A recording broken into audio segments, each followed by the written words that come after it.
In the fall of 2008, 10 women were gathered in a rented mansion by Lionsgate and Twisted Pictures to compete in a reality competition show that pitted them against one another, under the direction of horror filmmaker James Gunn, to determine who among them was the strongest actor and should be crowned as the next Scream Queen. Their prize? To have a starring role in the then upcoming Saw 6. This is the story of the strangest casting process in horror movie history. The 2000s were a wild time.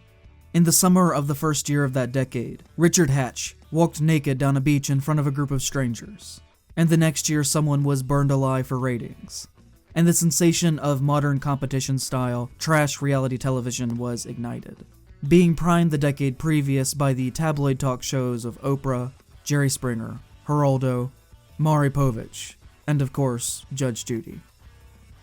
One of the main foundations of horror is its filthy and trashy subversive nature. It is a significant undercurrent of the genre. It's why I would argue that John Waters has always been a horror director, even if his films are not using the traditional tools of the trade. It is countercultural, and in that, I am surprised a bit that there haven't been more reality shows based around horror concepts. On paper, the two should pair well together, although there certainly have been some tinged with that, most notably Fear Factor. As a show, Scream Queens is probably the most exploitative and mean-spirited that I've seen, from an era of television that is known for producing that kind of content. It really is an unpleasant experience from beginning to end. Episode after episode, these women are essentially mentally tortured and embarrassed for its entire run. But while it is much worse here than your run-of-the-mill reality show, it should be acknowledged that this is the very nature and basis of reality programming. And it should also be acknowledged from the very outset that the reality that we experience within this show might not have much basis in actual fact. Shows like this are set up and scripted all of the time. I personally used to know a writer who wrote for John and Kate Plus 8 back in the day. But based on the reactions that we will see here, I do not know if that was actually the case and what was going on in this particular situation. There really is no way to know the extent of what is real and what is not. And so for the purposes of this, I'm going to accept everything that is shown on screen as the accepted reality that the filmmakers want us to believe. And with this, even though he is the center of the show, it is important to say up front that I am in no way trying to damage James Gunn's image, and I don't want this to read as an attack on him. In examining a reality show from this period, I'm mostly just trying to demonstrate how different accepted culture was, and the language and attitudes that people commonly used in this era. We effectively live in a very different world now than how 2008 operated, and it's kind of fascinating to look back on that for me. We are talking about a time where Jack in the Box ran their mini sirloin burgers campaign, and pretty much everyone looked at this and agreed that it was okay. Watching the progress of time change through the media and the way that people talked about each other, to me is very interesting for this reason. For me, a major problem with modern reality television is that the people who are making it know what they are doing, and are doing it competently. MILF Manor, with their real mother and real son sharing a same room dating setup, wants to shock us. Wants us to feel as if it really is chaotic, like anything could happen. And what they are doing is certainly taboo. But it has too much of that modern TLC polished to its veneer to faze me. This is all too manufactured. This isn't dangerous. Every moment of this feels planned, accounted for from the outset. It gives the same vibe of the guy from Squid Games, watching all of the monitors in total calm serenity, knowing that everything is under control, and going according to plan. But this is not the feel that Scream Queens has, or other shows of its era. I do not know if someone has done a large, comprehensive retrospective about the history of reality television or not. But if that were to be a thing, a significant section of the formation of the medium, in my opinion, would have to focus on Flavor of Love and Rock of Love. As awful as it is, the first season of Rock of Love is one of the most compelling things that I've ever seen on television. They have since making this fully admitted that they had no idea what they were doing, or how to make a reality show like this. They just rented a big house, brought in a lot of women, cameras, and liquor, and just let whatever was going to happen, happen. And the end result is one of the most outlandish experiments in human behavior surrounding the concept of celebrity that you could watch. Rock of Love feels unlike anything that has ever been on television. It feels boundary pushing. The moment in episode 9 where they get so drunk they are crawling on tables, and 2 out of the 5 people who are sharing a private seafood buffet have to take a puke break and be carried away by security, is just something you wouldn't see anywhere else. And in the process of making this, they effectively destroyed this house. Turns out, Brett didn't find the love of his life, shockingly. So, 4 months later they came back for another season to do it all over again. When they actually finally vacated the Season 2 house, the homeowners sued for roughly $400,000 over damages done to the property. By the time it came to make Season 3, they couldn't even find anyone who would rent them a nice, cool mansion, and so the entire season was filmed on a traveling bus.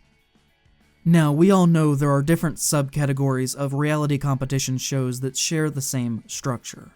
You have dating-based ones that are quite similar in base setup, such as MILF Manor, The Bachelor, Love Island, and Love is Blind. They have their own unique things that make their individual flavors stand out, but they share a very distinct formula that they follow episode to episode. The same could be said of the American Idol, America's Got Talent, and The Voice type of competition, in relation to each other. And for this show, Scream Queens shares the same structure of other specific talent-based competitions, like Ink Master, Bake Off, Drag Race, or Face Off. For the purposes of our comparisons here, we will mostly be centered around Drag Race in this video, just because they started in a similar window of time, have essentially the exact same structure. One was on Logo and the other on VH1, but were both Paramount channels. And also, it's just the one that I've seen the most of. Really, I think it should be mentioned that Drag Race is probably just about the only modern reality competition show that actually aims at giving their contestants actual long-term successful careers based on their appearance on the show. And there are even massively exploitative elements to that whole thing. It's just baked into the DNA of the medium. We should be building entertainment based around watching talented people make cool things, not by ridiculing them. But that is not the case with what happened here in Scream Queens, at all, as we will see. All of these women are almost 30, and have not been able to build any semblance of careers as actors by this point. And to be uncomfortably frank and very honest, it's mostly because most of them aren't very good. The show has explicitly picked them to be on this, because they know that these people are in the best opportunity to be taken advantage of and exploited to make humorous American Idol-style content. Never at any point are they actually wanting these people to show what makes them special, nor are they interested in actually helping them develop their craft or have a future career beyond Scream Queens. They are simply here to be used. Lindsay Felton is one of the contestants, the star of Nickelodeon's Caitlin's Away, which ran for 3 seasons. The former child actor who has ceased to get work as she has aged, and is trying to find her footing again as an adult actor, something which would not happen, as she would only appear in 1 episode of Orange is the New Black after this, and then proceed to never work in acting again. In fact, the same could be said for all of these women who share similar stories. None of them would go on to really do much as far as having serious acting careers are concerned, but it is clear that they want it badly. When being introduced, Marissa tells us, "I was classically trained. I was trained for film." Joanne says about her time in Los Angeles, "I've been out here for 5 years, and I'm getting old and I'm ready for something to happen." We are not going to be covering past the first season of this show here, but the only person outside of James Gunn involved in this to actually break out into having a large mainstream career is the contestant in Season 2, Jaina Ortez, the star of ABC's Station 19, and she didn't even win her season. And to say that she got a leading role on an ABC show a decade later because of her appearance on Scream Queens would be detached from reality. If anything, it probably made it harder for her. I have no idea what was told to these people contractually behind the scenes, but I do know that the optics of how this was presented on screen would have been very exciting for someone in this position. One of the 3 judges here is Shawnee Smith, who played the main protagonist in the Saw films, who had also just been killed off in the franchise, and is here offering one of these women to become a future Scream Queen. They don't outright say that they are looking for her replacement, but if you read between the lines, it's what you would expect. Smith tells them, "One of you will become a star. The rest of you will be cut from the competition one by one, and go back to waiting tables and open casting calls, and dreaming about your big break instead of living it."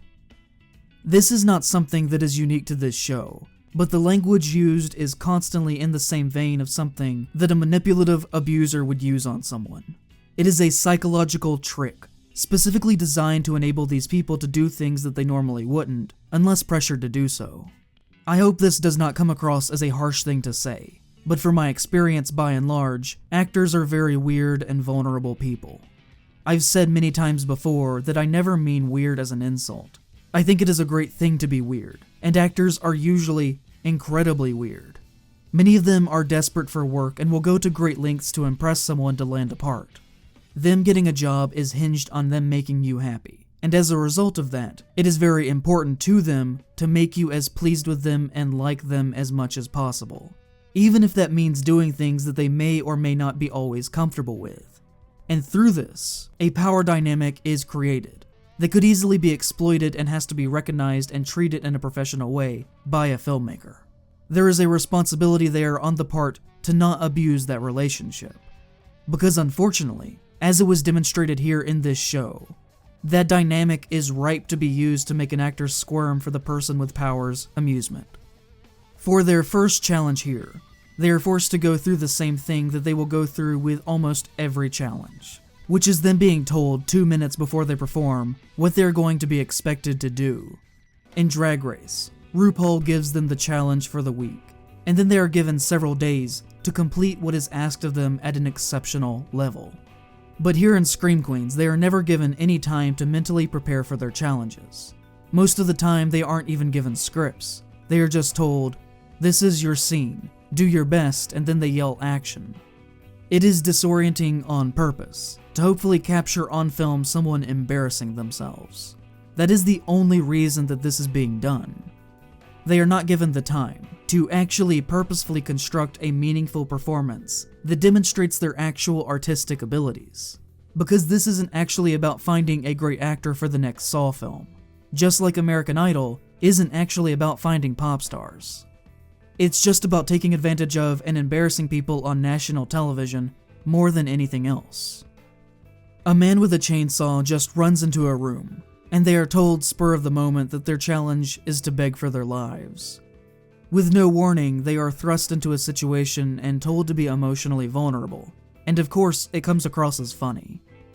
It is mean-spirited and it is cruel, because as you will see with each of these challenges, none of these things are actual situations that an actual real-life actor would ever find themselves in. That's not how movies get made. In Drag Race, every challenge is designed to actually test an ability that a drag queen should have. They are all designed like games, but the core idea is an actual skill that should be developed. Snatch Game tests how quick and comedic they are on their feet. The runways test how they can elevate and deliver certain looks. The acting challenges test how these queens would act if given the opportunity to be in a film. All of these things are real and important aspects of what that job is like, but that's not what's going on here. The next day they're told they have a private acting class with Hollywood acting coach, John Homa, who has worked with many of the most famous movie stars today, and on his website, he offers personal classes that you too could sign up for online, for only $150 an hour. Kirsten Dunst has said of him, he is passionate about acting and his students, in a way that challenges all involved. If you are serious about acting, John will bring out the best in you. Brie Larson said, "I was really rusty, and I went to John for an audition, and he was like, 'Why aren't you taking this more seriously?' He was the first person I opened up to, and I cried, and said I couldn't afford it, and he hugged me and said, 'Don't ever let money get in the way of this.' He helped me, and then shortly afterwards I booked the United States of Terra, which was the turning point." So if you knew these things about him, then I'm sure that you would be extremely excited as an actor just to be in the same room with him to gain his insights. And their acting lesson? They have to grab a fruit from a basket that he holds at waist height and eat it for him sexually, because he claims that to be a true Scream Queen you have to be seductive. Then afterwards he berates them because he says he wants them to be storytellers, not porn stars. I asked for a simple seduction. I get a bunch of girls having sex with fruit. I'm asking you to be storytellers, not porn stars. You with me, Lena? And that they didn't have enough craft to the act of eating bananas for his amusement. Funny enough, they essentially get called whores in just about every single challenge of this show. Not just by the judges, but also by each other, as they are obviously encouraged by the competitive nature of this to be as mean towards each other as possible, and tear each other down as frequently as they can. Who's the last person you think of that you're never going to be able to say goodbye to? Everything that ever made you happy, you're never going to see it again. Take a big, deep breath and eat another grape. Afterwards, the women talk privately together about how uncomfortable the challenge made them, and how they hated doing it. But luckily, they can move forward together to the next challenge, designed and directed by James Gunn himself, based on the bathtub sequence from his film, Slither, where they are told they have to get in the tub and act scared when they are attacked, using their seductive lessons that they just learned from Homa, and are told that they can or cannot do the scene naked, based on their own personal comfort levels. But it is heavily implied that they will be judged based on their commitment to the scene, and that their decision to do nudity or not would be a part of that commitment. Also, when Shawnee Smith is giving them the breakdown of how this challenge will work, and pressuring them to do nude on camera, there just, for no reason, are a bunch of live snakes erotically framed around them. In their private interviews for the camera, they are obviously upset over this. One of them even breaks down and cries on reflecting of how much she hated having to go through this without being mentally able to get ready for a performance like that. And she drinks to get herself through the scene. She is obviously having a hard time, which no one on screen at least addresses her concerns. Except for one moment where Gunn says that he doesn't believe her performance because she looks flustered. Throughout the show, almost every one of these women would cry because of the way they are treated by the judges, or because of what they are expected to do on camera, or also how they are treated by their fellow contestants at the social encouragement of the crew. At elimination that night, Sarah is told by Smith that she is not the hottest lady in the house, but you have skills. Actually, all the eliminations are pretty much based on how hot the person is. Their body, and how fuckable they are, is constantly talked about in comparison to each other at the end of each of these episodes. Rarely is actual acting skill or knowledge discussed at all. The show, like many reality programs, is attempting to break these people down so that they get emotional on camera, and here it frequently is used in relation to their bodies. I think the opening narration of the show is very telling in what they are trying to do here. It goes, "From Lionsgate and Twisted Pictures, a breakout role in the next installment of horror's biggest franchise, Saw. 8 grueling weeks, designed to discover which of these actresses has the skill and charisma to be a horror movie star, a scream queen. These actresses must endure intense challenges, aimed at breaking them down and rebuilding them into genuine movie stars. They are upfront about it. These challenges really are just psychological mind games, and so, the critiques that result from them can't actually be based on performances, because there wouldn't be a lot to go on. And so they result in being about these things that these women are physically doing, and how upset they get over this is frequently pretty hard to watch, at least for me. There also isn't a better place to put this in, but VH1 on their website had a section that you could go to and rate these women based on how attractive that you thought they were. And they had designated times that you could join a chat room and interact with each of them, which was probably contractually obligated. This whole thing reminds me of that awful Eli Roth quote, who, along with Saw, pretty much defined how the public interacted with the horror genre for a decade.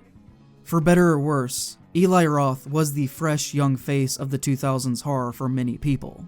I've said this many times, but the 2000s were the most harmful period of horror media, and it's for reasons like this, where the whole thing was largely just being run like it was the Playboy Mansion.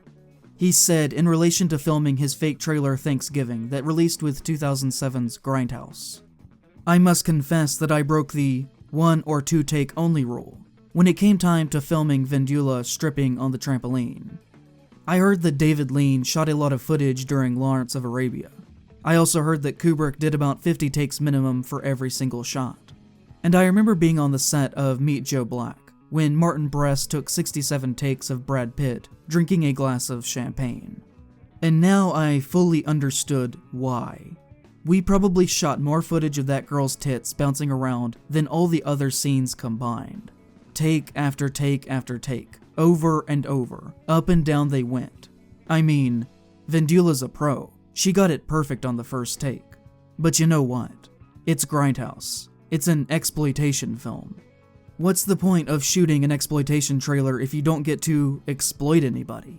I was simply doing my job, and if asked, I'd do it again in a heartbeat. Leave a naked girl on a trampoline, you think I'm gonna do one take? Also, just so you're aware, it was announced 2 months ago that he would be adapting this fake trailer into a feature film, which will be shooting soon, where he will probably again be demonstrating this kind of behavior. Anyways, back to the show. The next day they have a photo shoot to see how movie poster worthy they are, and their costumes are provided for them. And one of the contestants' outfit is literally just a cattle rope. That's it. One of them is naked with latex body paint and black leather boots.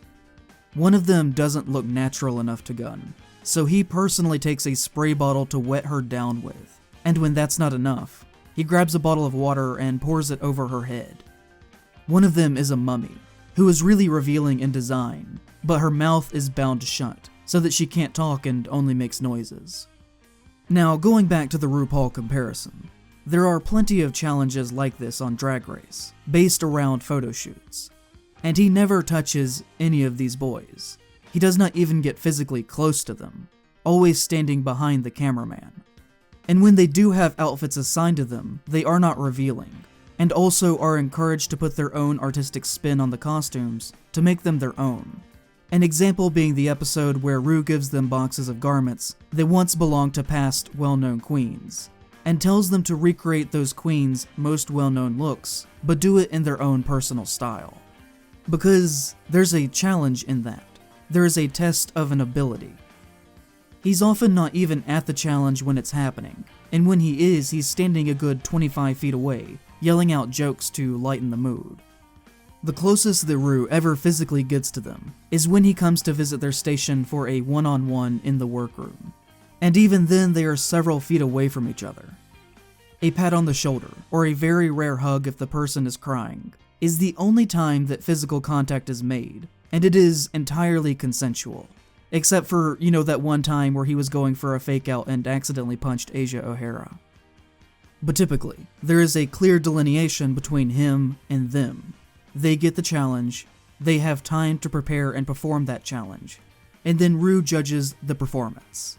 If they do nude, which they sometimes do, that was decided on by the contestant willingly, and not by force, doing so as a creative decision based on their interpretation of the challenge as it was presented to them. RuPaul would never hand someone a rope and tell them to get dressed. There is a level of professionalism there that is being ignored in favor of almost forced kink sleaze in this show. Also, this photo shoot is supposedly to create pictures for horror movie posters, to see how well these women photograph. And I know it's just a reality show mock-up, but none of these actually read as something that could pass as actual real-world horror movie posters, and instead genuinely look pornographic, which again is the real actual point here. It's simply exploitation through and through. At Elimination that night, Gunn gets mad at Lena for complaining that her costume for the shoot was only a rope, saying that her negative energy doesn't make it worth it to him to invest his time into helping develop her talents as a performer. All three judges tell her that she needs a serious attitude adjustment if she wants that coveted 2-minute part with no dialogue in Saw 6. The next day, it isn't so bad as far as sexual harassment is concerned. They just have to pretend like they're being chased by a crazed killer and jump out of a 3-story window, with what seems like minimal training on how to do that properly. Now clearly, I am not a stunt performer. I know little about the technicality of performing stunts, but from what I have read and watched online and research for this video, it seems as if stuntmen in these particular instances always fall with their back to the air balloon, and that just makes sense. and I do not know how much instruction these women were given off camera on how to conduct this safely, but it doesn't feel like it was a lot. Because not only do they let Tanidra do this jump head first, which I assume could break or at the very least severely hurt her neck if she hadn't managed to do the spin in the air like she did, but also, they award her with the win for the challenge because it was cool. And it just feels pretty reckless to allow people who don't know what they're doing to perform 3-story jumps without a safety harness. If you pause this, there's a moment where she is just free-falling with her neck pointed directly at the ground. And this is the first time that she has ever done a jump like this. If we count, there's only 9 frames after this before she hits the mat, and that is no time at all. They are then told to get showered and dressed immediately after this, in a room that has been prepared for them, because they have a planned night out on the town, which of course is filmed. Soon after that is another challenge specifically I think designed to make fun of these women for their poor acting abilities, where they are shown a scene from a notoriously camp movie, The Brain That Wouldn't Die, and then are told that they have to recreate that scene but use their talents to actually make it good, which on the surface has some possible merit to it. But again, they are given 5 minutes to prepare, and of course all of them come across looking worse than the original movie was. No one would come through this without looking foolish. They are given a purposefully campy work of art and told to try and not alter its dialogue, but also to make it serious and emotional, which only comes across as even higher camp. It is an impossible task and they knew what they were doing here. They frame it by saying that a great actor is often thrust into horror movies that have cheap props and bad scripts, and they alone have to elevate that work into being great, which is only something being said to give these women the false confidence to really go for it, and make themselves into clown people for our amusement. The only generous reading of what this is that The Brain That Wouldn't Die is in the public domain, and they only picked it because they wouldn't have to pay anyone to use it. You know, the dark side of this whole thing is that there's this psychological effect that happens when you aim a camera at someone whose world is small, who also has a need for attention in their life that they aren't getting. They will do anything that you want them to, even if there's a significant part of their ego that won't actually allow that. Even if you can clearly see it all over their body language that they don't actually want to do this thing, they will do it for you. They will make themselves a fool for you if you ask them to, because there's an allure of a better life on the other end of that camera lens. And as reality filmmakers, there should be an ethical duty to your audience and to your subjects to not let them degrade themselves for you. And for some people, this does result in some temporary short-term fame, but people like Big Ed are few and far between. Because in this situation as filmmakers, you know that they will take it there if you let them. And as the person with a camera, you are in the designated position of conducting this piece. You set the tone of where this goes. And if you direct someone into the path of ridicule, instead of using that platform to lift them up for what makes them unique, then I think you have done an unimaginably shameful thing. Because these are people who will never actually be famous, and you know that. This is their one moment of living something other than an average life. And for money and ratings, you are using that to bring shame onto someone that will follow and haunt them for decades. We still remember the pants on the ground guy. William Hung's rendition of She Bangs will always be a part of reality television history. At that point in time, American Idol had the insane average viewership of about 27 million people per episode. For context, the series finale of Game of Thrones got less than 14 million viewers, which is almost unheard of by today's standards, but it's just hard to describe how large of an audience old TV shows had. William Hung went culturally viral before that was even really a thing. YouTube did not exist yet. MySpace had just started. It happened 20 years ago and I'm here talking about it right now. That one moment in a private person's life culturally defined their entire existence, so that the Fox network could capitalize off his shame, and we could all laugh in unison at what a deluded fool he was, and there's something insidious about that. Anyways, soon after, the women get berated by Homa, who fills the role of the Simon Cowell of this show. In this instance, he is mad that they can't scream convincingly on the spot, right after he tells them to do so. And then they get their scripts for their next challenge with James Gunn. that includes a scene where two of the girls make out together, something which they are all very much not comfortable with, but still go through this because they want to be in Saw 6. It's that unestablished actor mixing with that well-known producer or director power dynamic. I can't kiss a girl, no. But I don't want to be seen as like, oh, she's so hard to work with. Here in this show, almost all of Gunn's segments are uncomfortably and needlessly sexual. They are either naked with him, or talking sexually about their bodies in front of him, by his demand pretty much every time he's in charge of a challenge. Once would be suspect, but it really is just about every single time. Shannon, I've been reviewing your record. Review this record, Warden. And by record, I mean vagina. That's perfect. The role of Shannon, the slutty prostitute with the great vagina, Michelle. And by record, I mean vagina. Okay. Let's do it one more time. That was really good. And did you see the connection in the eyes? I was not looking at the connection. Yeah, I saw the connection. Lena is the one that it is most clear doesn't feel comfortable with a part where she has to kiss another woman. And so, as a result, she is then signaled out and assigned that role of that character. She doesn't say it to his face that she doesn't want to do this in the moment, because again, pressure, but it is very clear nonetheless. Of course, I get the part where I have to kiss a girl, and this is a freaking acting competition, not necessarily a freaking lesbian makeout session. I could have been the tough gangster chick, so why didn't they just cast me as that? And as you can imagine, based on the rest of this video, it goes just like you think it would. Watch how he handles this. The body language. Just about every movement that he makes repulses me, where he is trying to force someone to do something sexual that they do not want to do, in a scenario that he himself has designed. In a real film, this would all be cleared far in advance. This is not representative of how nudity or intimacy scenes would or should be conducted. Are you gonna do it? A fake one, I'm not gonna really make out. If they're like, we should really kiss, be like, we are. I'm wavering with the idea of pretending to make out. There's definitely makeout scenes where you don't necessarily have to full-on kiss. And then if they say, no, we really need you guys to kiss. It's campy and it's supposed to be funny and silly. It's not supposed Yeah, to be see, like, but it would be really, really silly if you're like licking the side of her face.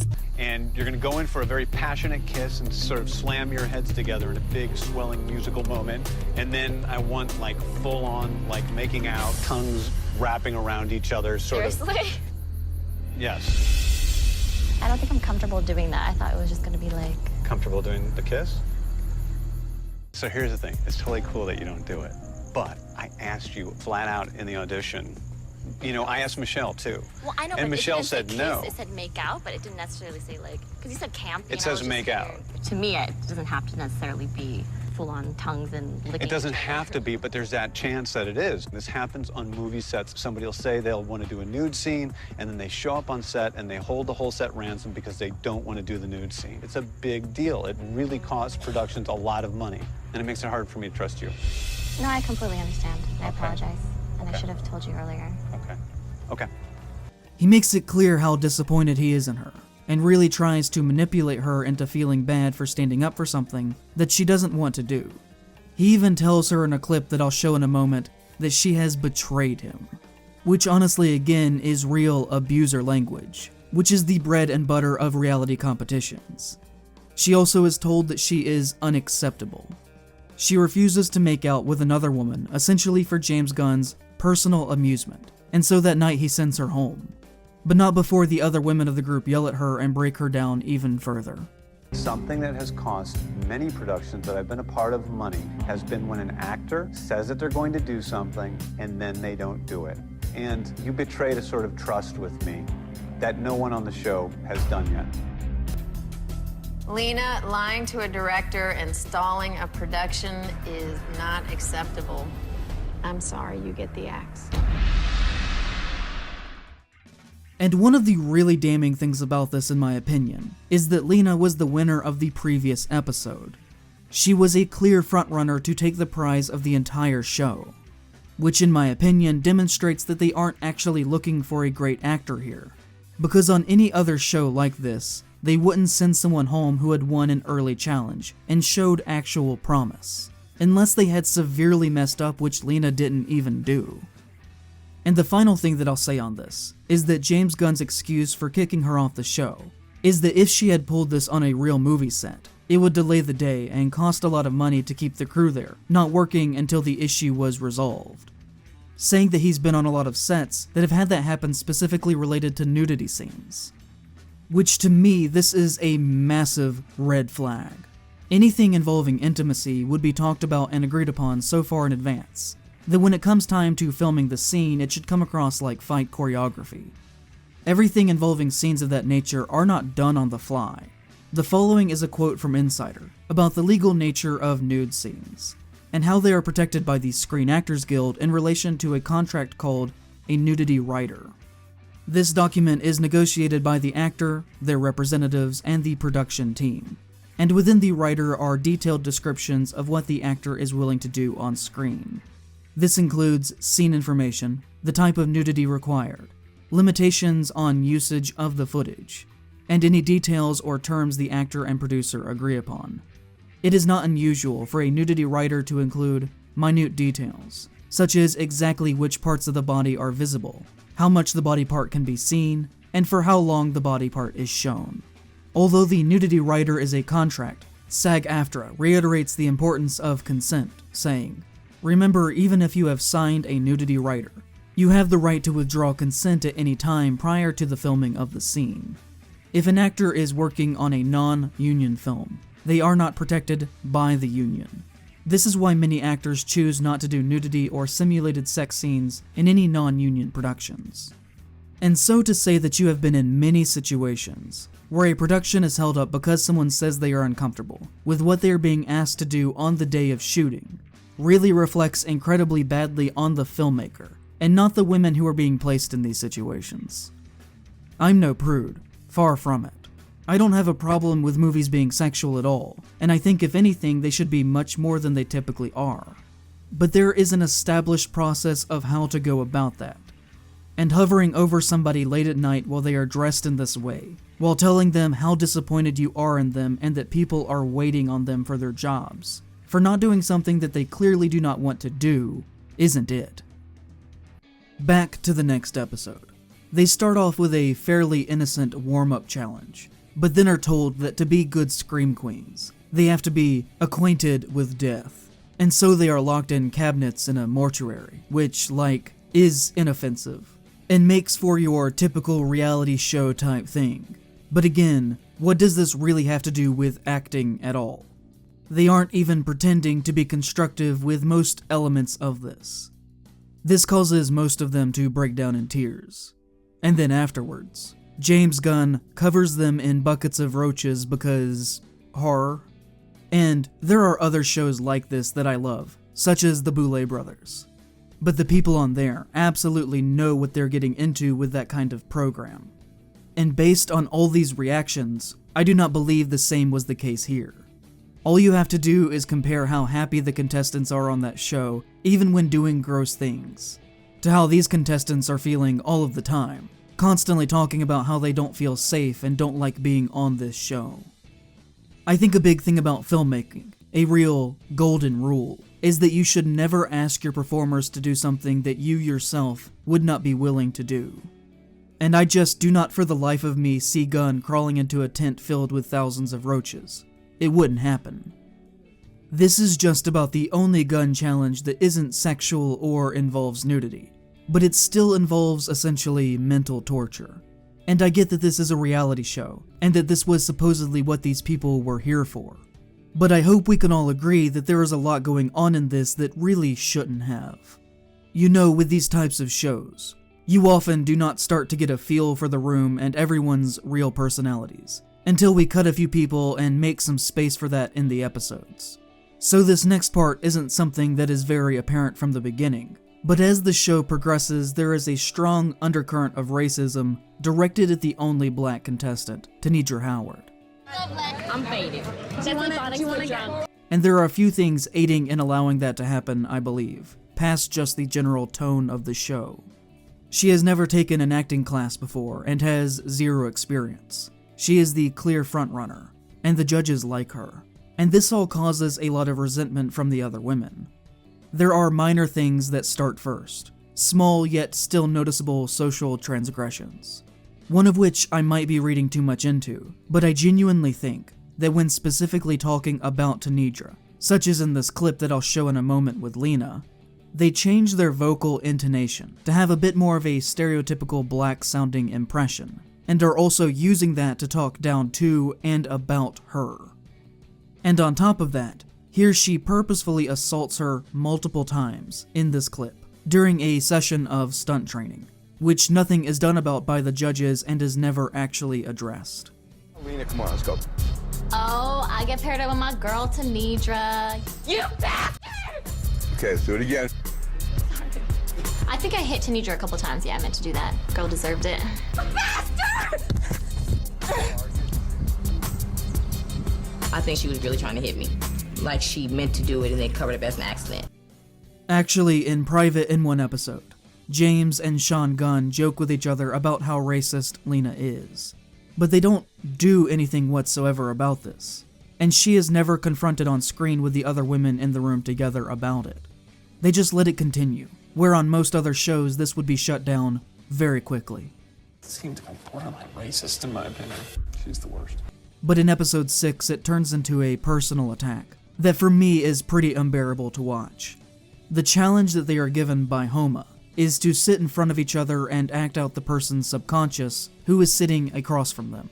It just speaks for itself. Oh, I'm a strong black woman. You disrespect me, you disrespect everything that I stand for.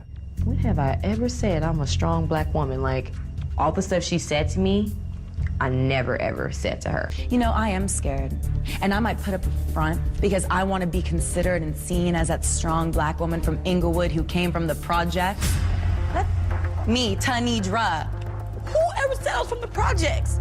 Are you serious? What the f, dude? Nothing is done about this at all. Both are blamed and then reprimanded for taking the challenge into a direction that wasn't intended, even though Tanidra didn't instigate anything, and this racist barrage comes out of nowhere, and she's obviously quite upset over this.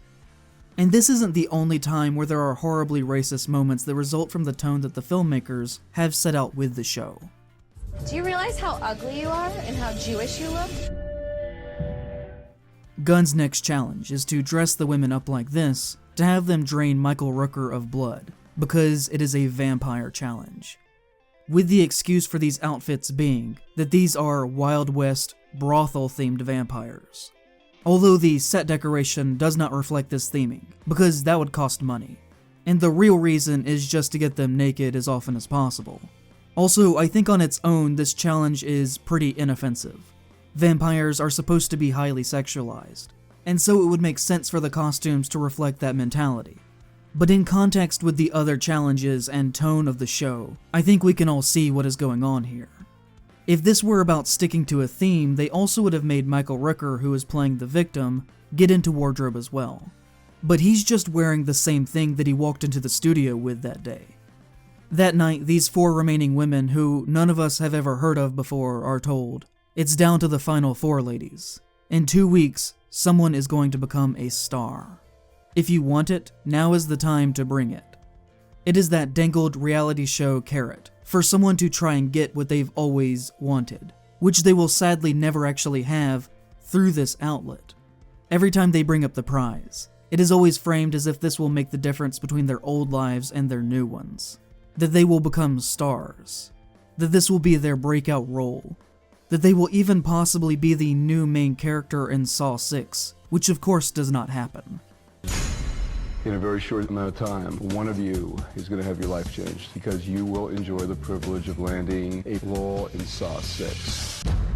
The rest of you will be one step closer to meeting the Saw producers, Lionsgate and Twisted Pictures, and ultimately winning a career-making role in Saw 6.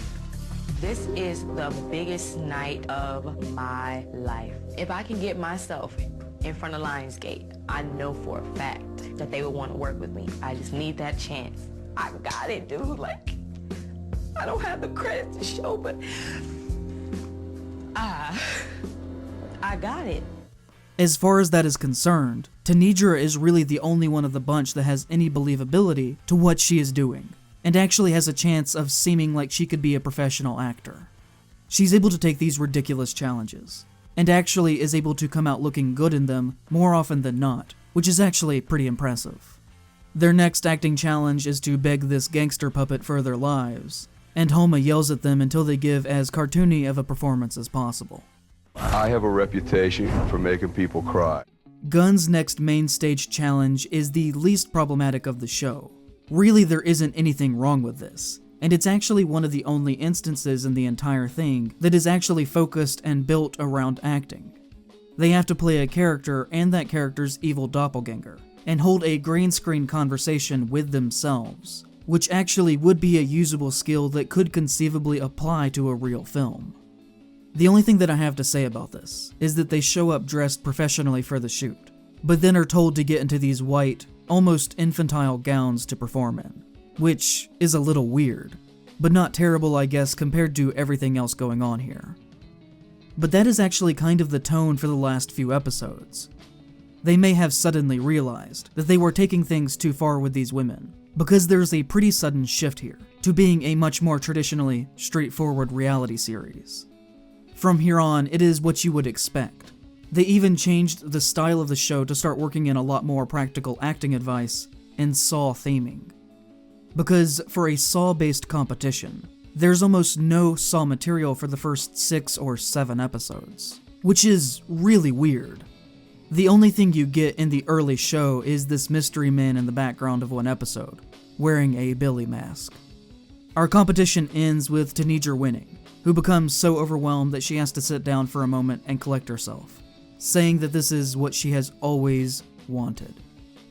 So about that life-changing role in Saw 6, she's on screen for a total of 1 major scene, and would then go on to appear as minor characters in a few episodes of television over the next decade, and that's about it.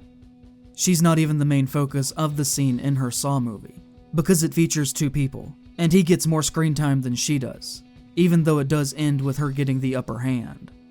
Today she has roughly 2,000 followers on Twitter. We do not know each other, obviously. She may be happy with how things ended up, you never know. But do you think this entire ordeal really ended up helping her? Did this make her a star? Did this even actually give her a breakout role?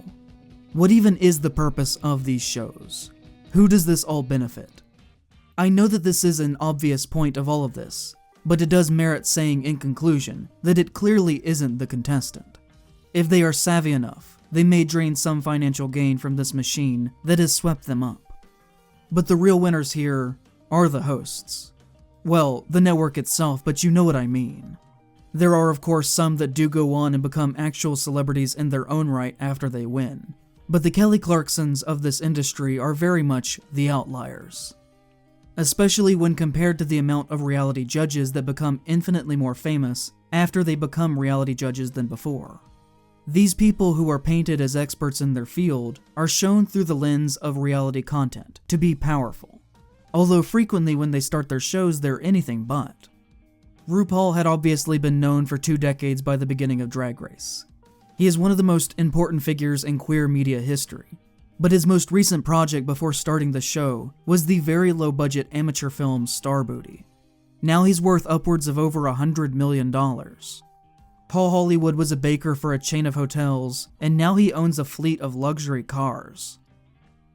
At the time of making Scream Queens, James Gunn had written a few movies, but had actually only directed one, which while I like that film, it was undeniably a flop at the box office, and lost a substantial amount of money. And in this show he is presented and framed as the panel's expert director, which certainly helped his image substantially. Not only do you know his face after watching this, which most people wouldn't have known who he was or what he looked like, but now you associate his face and name with constantly being called successful as a filmmaker. His challenges are called the director's challenges. And I'm not saying he wasn't successful at this point. I'm not saying that he didn't have over 10 years of experience, because of course he did. Or that he did not have connections within the industry. I mean, he was married to Jenna Fisher, and also came up through the Lloyd Kaufman trauma entertainment machine. But the language used to describe him, and where he was at in his career within the context of this show, is a bit misleading. And within just the next few years of Scream Queens, he's making the first Guardians of the Galaxy, and shaping the direction that the entire film industry was going to go in. Reality television is a tool that is used by wealthy and influential people who are already moderately successful to build an even larger brand and platform for themselves, while often taking advantage of other less privileged people by offering them what they have always wanted, even though that is something which in most cases cannot be given. It is propaganda designed to frame these people as larger than they truly were before they made the propaganda. I do not know who Ioana House, Nema Mora, or Daniel Evans are, even though they won their seasons. But I do know Tyra Banks, who I probably would not know if Top Model didn't exist. I don't know Taylor Hicks, Chris Allen, or Caleb Johnson, but I do know Simon Cowell and Randy Jackson. I don't know who Bill Rancic is, or Kelly Perdue, or Kendra Todd, but I do know Donald Trump. I don't know Joanne, Kyla, Marissa, Lena, Sarah, Jessica, Angela, Lindsay, Michelle, or Tanedra. I don't know any of them. Scream Queens didn't get a single one of them anywhere, but I do know James Gunn, one of the key figures in making the MCU what it is now, and also one of the top men at Warner Brothers. I know him. He's writing and directing the next Superman movie, overseeing the entire line of DC Comics media, and he's got Guardians of the Galaxy 3 releasing only in theaters May 5th, one of the most highly anticipated films of the entire year.